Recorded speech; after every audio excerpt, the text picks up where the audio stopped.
à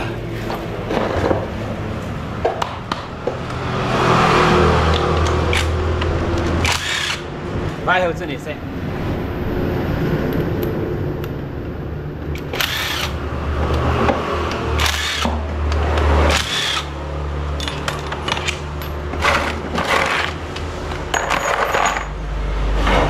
ôi là cầm á có đâu cái cầm tôi nào ăn nấu em ta-da xe vét đừng ngay năm lâu ôi lâu nồi nál char tu kha ta lâu ta còn chuan thì hiện xe ta vét mấy nè apoi khop mấy hol rồi nó khur rong về là nè đúng quá mấy nè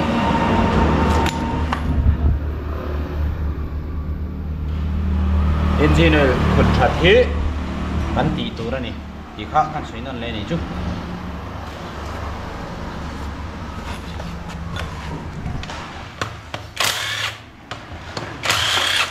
rei engine ai hian excess engine hian engine oil chia angam zo chu kan soi tel ve le me rei excess engine ni scooty dang engine at hiat boi lai hianin excess engine hi chu engine oil hi kang ma se atang mok mu kong si te tianga omang si hi aum bok lo oi lian thuni la ari rum ha tha ve le mai se la yang chu ni tha ve de ni in oil sensor hi non da tha a hi taron oma over heat che khan sensor khan hemi uplock a khan sensor om ta heat sensor ani ta kha khan ECU a kare na cut off thina temperature kha asan deuh khan chuan kha khan ron cut off zela engine a chiat tak ma khan entina nang engine oil in thak khat box sia in scooty kha PS6 chin nang alo ni chuan engine oil in thak khat box sia kalkong athi chuan ngai that na chi ni lo engine oil khain check batang in an da dai deuh atlan lenga ti chuan asa deuh nga aum lenga tianga aum khan chuan engine oil klem wang te engine oil chiat wang te ka ani du lu to ka chu ka customer ten an chia ta tan kan soitel in kan lo shil ve le chu ni chu engine oil hi scooty a chuan atang queen sang khat langa KM sang khat langa a sa hi a poi lo chu po chu atam chet le thei lir thei lui la ba chuan lir thei lui da wa chuan sang khat ve ra sa ki la poi ka ti lo wa lir thei thara chuan sang khat zanga a hian a poi lo ala chelo dei kan til ngot zela a chet noi thak chuan thil danga effect to ina engine oil le chu a chiat mai thak tu engine oil la chiat di kan chiat meu to hian chuan a poi lu tuk to thina to wan chuan a chiat mai engine oil kala mo do na check the check ma kala da sa ni du lo chu chi lo to mo chi ai pa to ke sa chu mu na lẳng cái lồng pha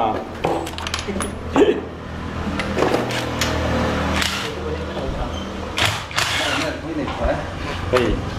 kuartia. Kan chen lompat sini nya minta bang sana. Oi, operate kau cili ni. no Kenapa ngai efek tom sih ya? ai kimo aku poso ni ho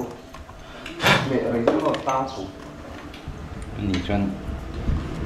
phải ngai rồi mo.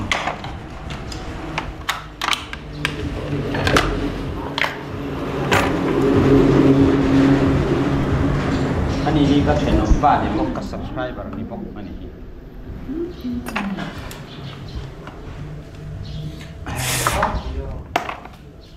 Alahan pal thế mỏ el hi ate kharon na abal si hi ngar kwa nap khira khat vek ti na ngani ta li vek arab khalu tu scooty hi an maintain thon lo he jan mo ani tu paron kal ro se ka hau don chiang lu tu ei tiang hi nap khira inar ko lu char se chuak tv ni khiwa ta chu ni ringot tu na hen tv dat na ave me kan scooty ya achung hi kanan hong mana loen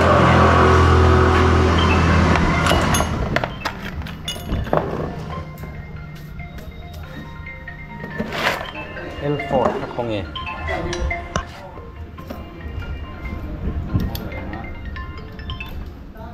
Oh hello.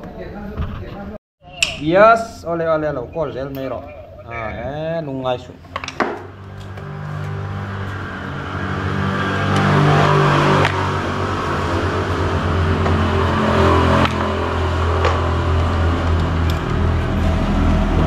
Mặc tiêu chu heng hi timing chain hi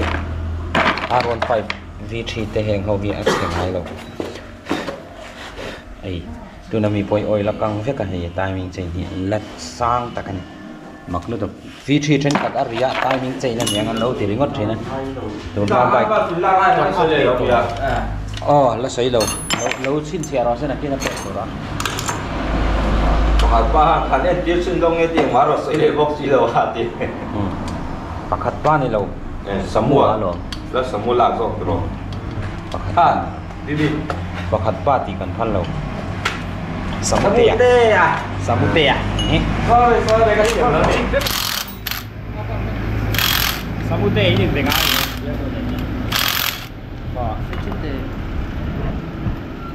di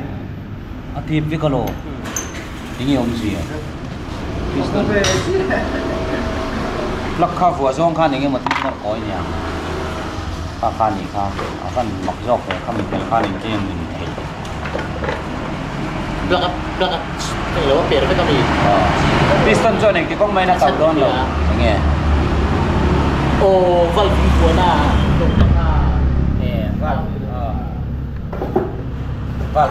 valve nuôi na khan này anh cầm xe ta hiện cho nó repair ni ha kan em non le si lo plug khan tuan ni semua ni ya TTP ya scooty khala laptop kha kha om motor kha ani ngo chuan len deng IG lar deu kha petera len deng IG lar deu kha hi ya chuan thiam lo laptop L5 ka du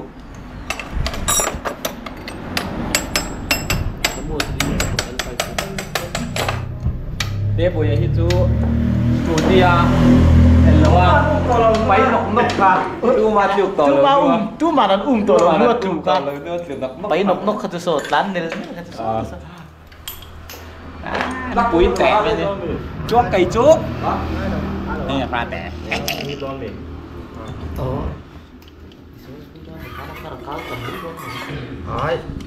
cái từ lâu rồi kapin ka dado de kali parin se te thap ro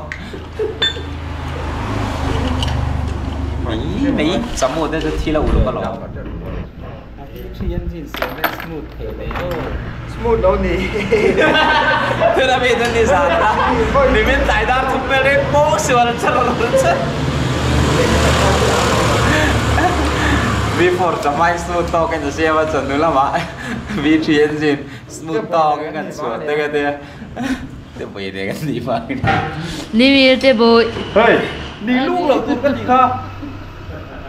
luôn mẹ đây có là ngay nhỉ hả dâm đi khi bỏ khi kia rồi đi luôn gặp anh đi bây giờ đúng thầy đó luôn anh làm về đấy rất tuy ha lê ati chú tia and basis khania mà anh cái khai về như thế nào dâu ra mà một cái gì á best mẹ cũng thật là anh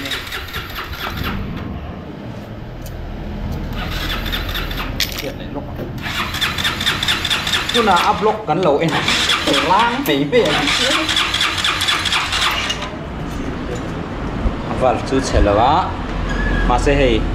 thì cắn thon nga cắn sẽ cắn á kem sa phi chú chế về annual đó nó bộ siang sa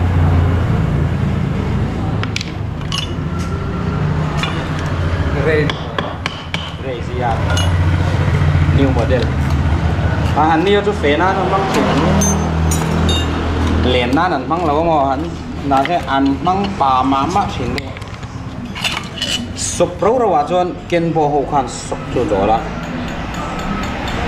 upload rang miệng rồi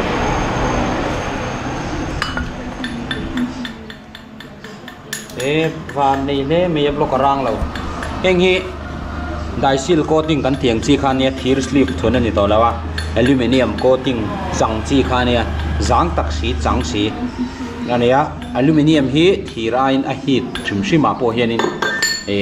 thir heat chu achena sa aluminium heat chu achena sa lo chu kan thriat thiam thei dan tu jan thir hi kan ti sat chuan apuam ta chuan heng chu a sat po khan apuam ve to lo a thir hi a che ve to lo ni chu mo a stable ni ma a che lo wa engine a sat to nu po khan in engine kha normal tak pa mai tak khan anum reng thei pa ta chu ani hi chuan a khai me mani timing sei na ai le wa blockhead thian a tuar ta ni tuna engine oil an tlan kang hi chu kan chu blockhead kan min hello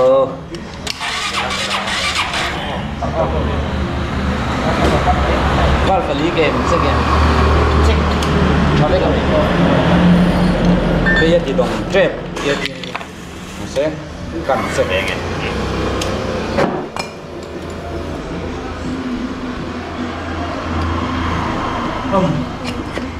Ông một chọn đàn em biết ngày năm đầu rụi cái này một nghìn liền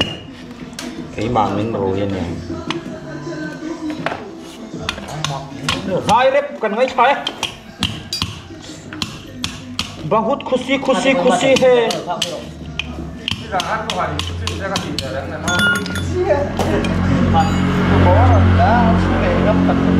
về program hi ăn sẽ về cả có thể lên mình tự cung qua về một lần luôn này bắt được sao lắm cho mình chỉ lo plastic xong rồi sao anh in vuông tập tăng makan anh tu buka bolor runai gawat heng saka anh in bodon lo gai ho ta je bau ko chi na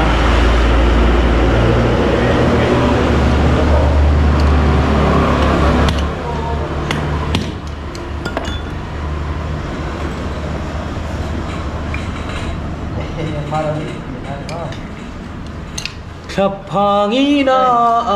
kalalisu. Enggak. Silakan.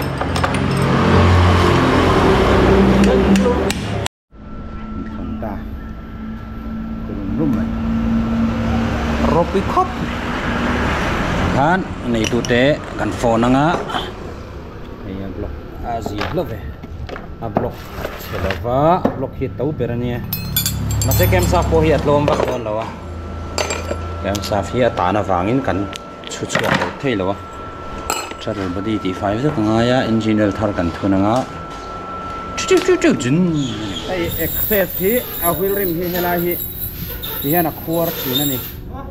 chuan heng lai khwar hi a siam chu siam thei ma se a siam mana hi a tlom vak chuang lawa lep na sina helai kan kat tira a then chuan ta en thir khanan pom tir thina khang khan ai loi man deuh tho sang hi thum ten tho khang ai thina chu man chuan ai loi hi thang mai hi tha taxi service anga pe chuan in tubeless wheel rim khain leyanga chuan a hap pa ngai khain lei me anga ai loi hi a moi ve deuh ti khani mai a wheel rim pa ngai in lei khana thama ya he tianga a khwar duk na chan hi chu brake su kan thak harwang chu thu san ni se dek sura la kan tlan pui vak vak le arim ne tu kwang chu thu san ni ta se helai sector ja si he hi brake ke ma ja sa hi kan khoi dang lam thina kan son vak vak thina brake su thak mai lo khan helai stand ta oma brake su aron ral to khan chon brake su kha thak mai tur ani aba kina ei jaw pha don lo ni a limit vek to wangin chuan helai hi kan her dang lam thina kha khan hemi wheel rim hi ei te khana ei a khwar ta vak thina chuan chon hemi brake sector hi hemi ke ma hi brake sa hem lai hi son lo tur ei po hi in son doi to ma se a ei hek na sat to wangin a son lo thei to lo hi chu helai in son vak a brake a lo ral la helai a lo zau vak phei chon nakina a brake kha in lok vak vak te sang vak a chak lo wang chi te kha na om thei ta hemi a zau lu tu ka wang hian a brake kha sang deuh si khal tul si khan a chak lo the ni chuan chon hemi hi azim lampang ani khan brake kha aman ma bi ka a chak bi ka ni hemi alo zau vak to hian chon brake hi sang ngang ma se a chak lo thina chu an ron sei le ni chu o heu khí rồi mà nè tên phía về này của ba này hey asa ba ni hey nên nó là abre cái hi he mi hi a angle hi he ti vel deuh ta khana om khan a chak ta ne brake he dia a on thei lu tuk to khan jon a pan lu tuk to khan jon a chak thei no wa brake hi khal tung si khanin a chak lo ta ni chu chu a poina ni ta he mi brake hi he tia om lo wang a kal phei lu tuk to a he ta on lu tuk to a chak thei to lo ni he lai vel hen om se man seng jon a chak do na he lai hen sector hen tan da just wakila atlang ko kha kan kat si lo jon brake drum kha alut le thei ta lawa hemi aklang kat na hi na kina ti dan kalau ngai tuanga atlang kol hrim hrim mai chu kat thei turin na ti thei kaninga akat na hrim hrim mai chu kan ti thei mai anga cha chuan hemi son hian na ti thei dan omanga chu ni sangli le ti vel se nai chuan a brake drum in le ya a wheel rim in le khan in seng klem jok elo ya ni wanga chang kan tak view le customer hi view thuam lo nuan chon a wheel rim a in man khan poi sain seng klem don ani chu kan non soi ni zum vi thi kong tin em tu lang le to do na so lai so ke ti mi na pong sual mek boka vi bi pom be dong ngai lo khan e be dong tran deu mani o ka ti haril ru so adik lo so sui sual te khan me la meling ka sia ting ve chu ni na se soft thei kan ni lo kan soft lo wang thai ni chu chan chu kan si sel na tha kan soft lawang anung turani ei hi alu pok lu tu ka alu hi ngai karon la thalo kang kan ni free condom ai ka Lamborghini ni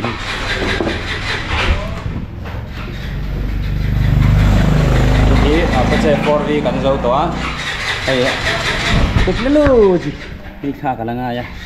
kan kha ka nga kan zau ni la tu an apply da ko lo ma lan nu thei lo so sensor vera dik lo ya pong sual case san ri ngot tu lai jo hei hei pong sual case pong sual case hei chu pong sual don lo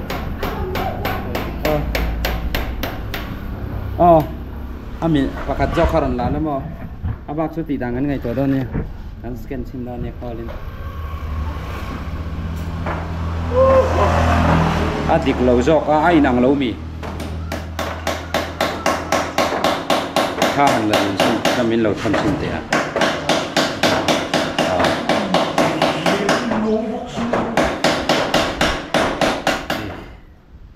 kem sa bearing hi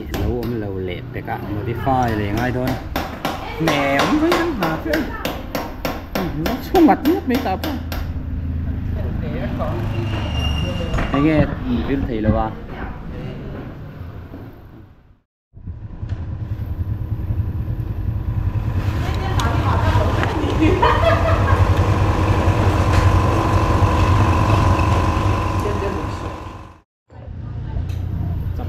chậm phai mi nỉ ngay lỗ chẳng phải ai đi cảm giác sao cũng được chẳng phải là có lời ra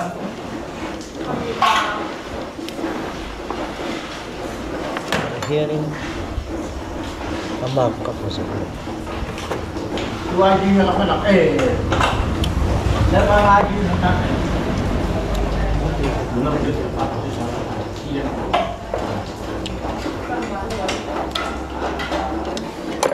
Castic gì không? Tại ai đi hắn bỏ chi bớt thì được rất chi biết đúng không? Ok, yên làm tôi cái gì? Chắc chắn là một con chi bớt. Cái bọn anh vung thì đâu thì về em. Đấy là rất chi nó không được ai đâu đi vào đồng cách chi.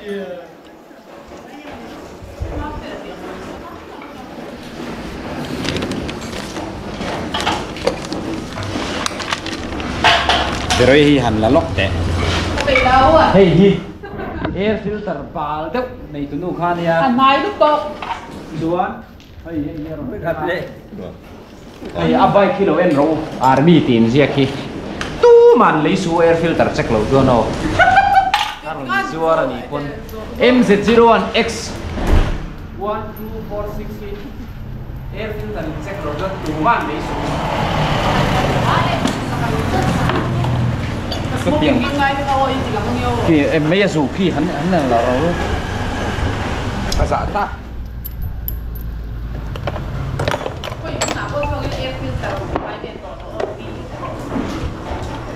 này bà lẽ mà rồi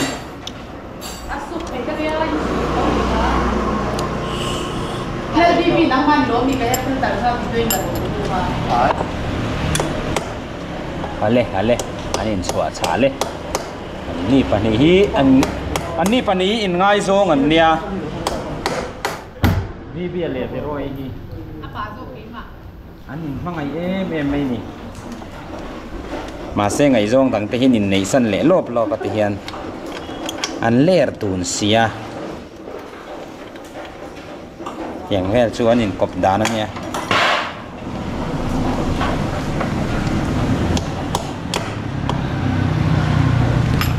lut ta jai mai mình khắc khóc mai tu na hian 6001 ania bearing hi bearing pelam pang hi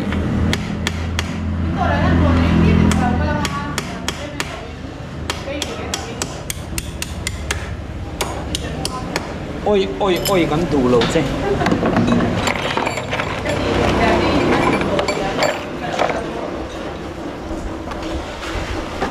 kim kiếm mắt thì nên mình về nó sắp không nào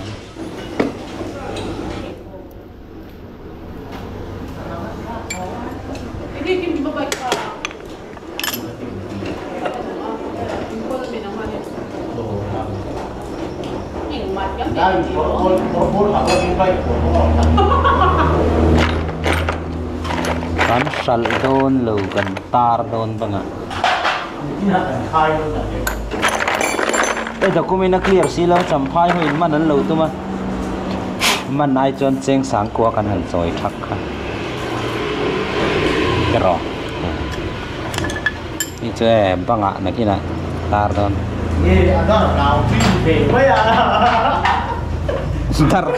lão về sắc lão về tất mấy đi cái ròn này license này xí hả chuyển tới license mà ngăn văn suộc lệ xí cái pu ngay đâm mấy rồi đi tu adar lão chi kan đi cái gì em bây giờ kan lão pu video ít rồi adar lão chi nè cái tu anh suộc ra mà lo đây là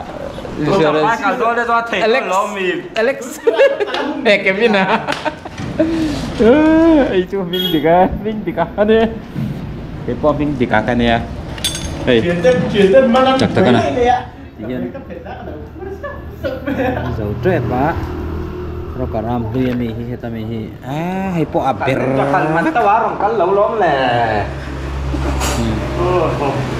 kan modify le nó còn hay po kian piston hi sang lai pera oma suan hi timing hi 90 degree ni chena e cho 90 degree ni lo he ti hian a soi dewa hela ku timing wa ko ma chu share tur ani bike dang jong cho 90 degree ni he chu ni lo tai vel hi ngai ni tam tak hian re yan set sol thina oi la kang de ka lo ma se adrin la ta changat phone ve sim kha tha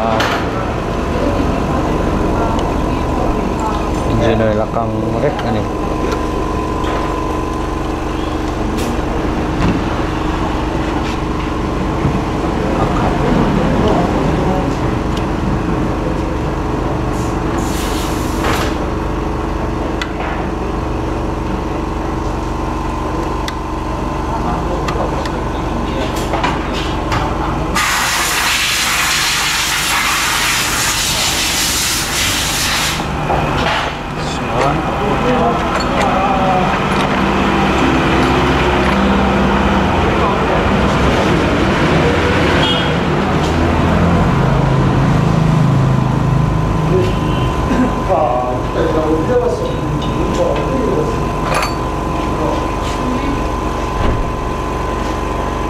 cái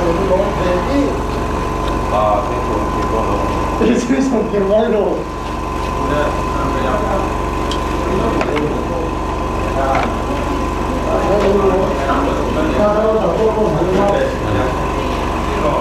Pensioner, timing chain hi achemo lu to kan he himo. Timing chain hi kam takin time V3 te timing chain na dula niang hen te chena. Timing chain hi chemi mai lo ni.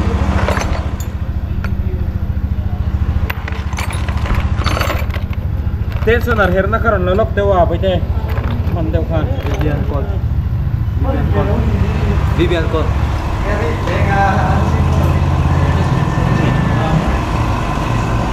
Bây giờ tập luyện rất là smooth. Nhà xe là đâu rồi đó. à mới xong con gì Nào. Một chỗ là luôn đấy đó. Engine hi aba lu to kan ngo. Nó là một chỗ là tốc rồi Yan. đi lại khi qua sao tả kami Cái to mi man. Bây giờ nó đi tàn tốc nó hơn cái chỗ là thầy đầu đấy. Tốt. Là đúng rồi đầu bán cái cây sự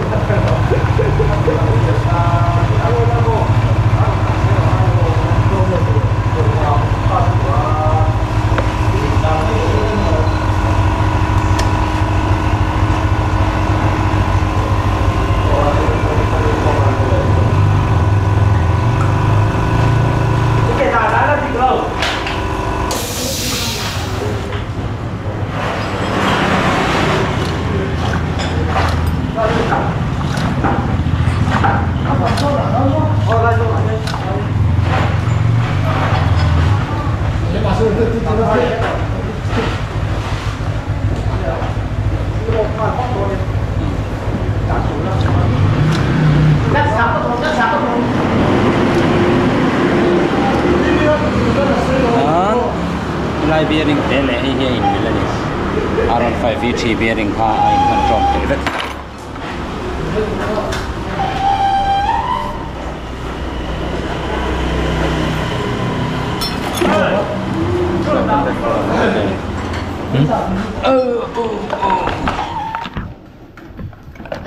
Tapet cover ka. Intang me.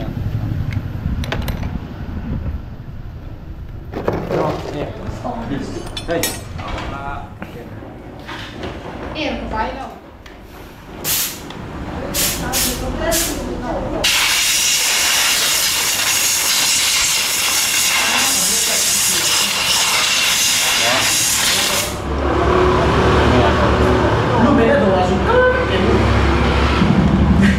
Mấy rong cá về đâu tí na mình là mua về lúc mua hay là sẽ mua lúc mua hay là nó sống y bệnh mà nó cả dục mệt ngang đồ mình in sấy bệnh riêu mình sống quỷ bốc ra là bao nhiêu còn nghề tao machine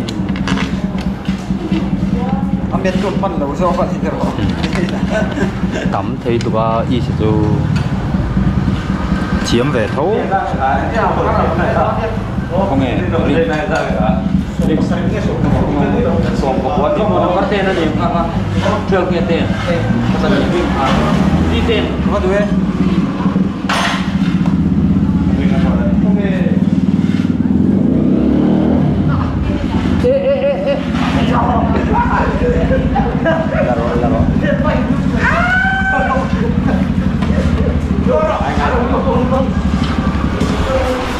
싱아래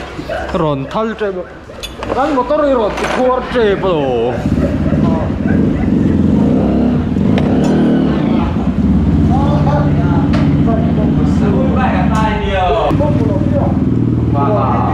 ama hari mangga semua baiklah semua itu juga kan bang lah bro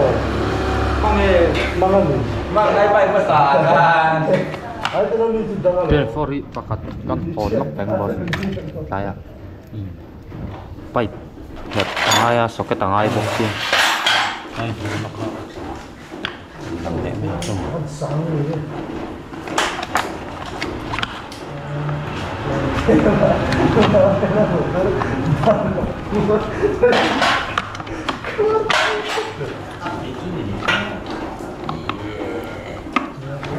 Kita tu juga jelas kelas, takkan dia tidak. Ini kakak pun orang sih. Masih ke tulang sudah. Sudah. Cái tiếng còn ra phụ đấy.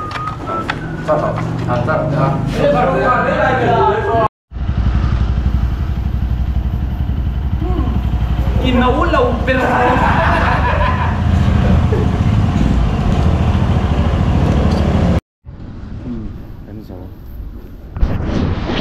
kan dầu ta á cho nên xin kan rem dầu á ni kan kin thang á chon lang á kan sa tang hei po phe tin po hei kan down man le a voi ni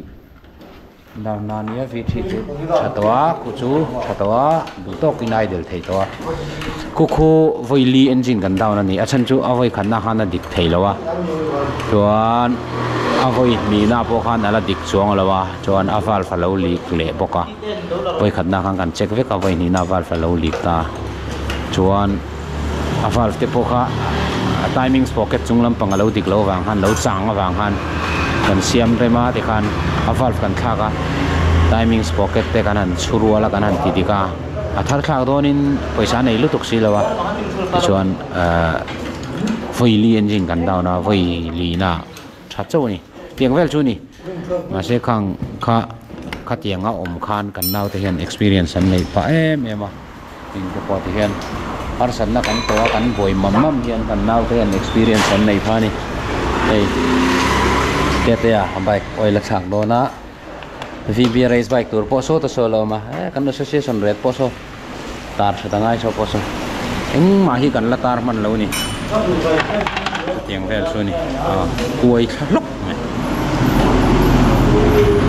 ei chu engine up chung rei don engine kan apanga chuan oil kan thunanga engine kan apanga kam don ni video po kan on siam zum thei lo ni kan boi thai da leka ma se customer te kha in thapung lo in ron kal top thei to ni ni khata kan zo man lo kon nei riana tur om to bike mut na tur kha bike da na tur mun kha om to wangin ti hian ati thei nok to ni mo kan lang don ni Mega pipa rawa tutte. Kaum dedi otim na ang kauma.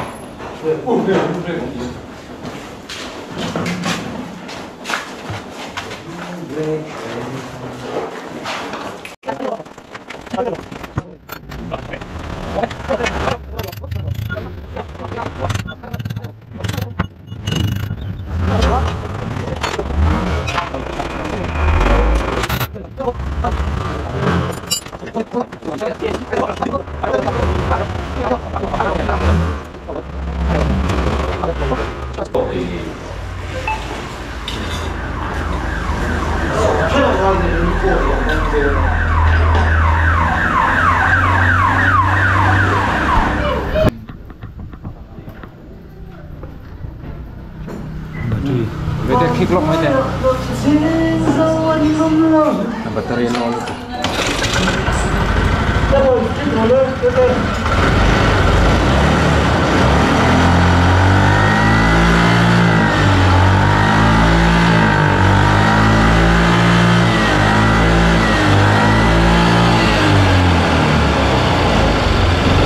tiang ngari chuak thei hi lo mo mani engine ngai to khan mo chuan ei bak chuan tingi nam lo hian kan du to ka nga brake pad kan thak ka nga brake shoe kan thak ka nga lam kan kilanga iso kan du to don ni ho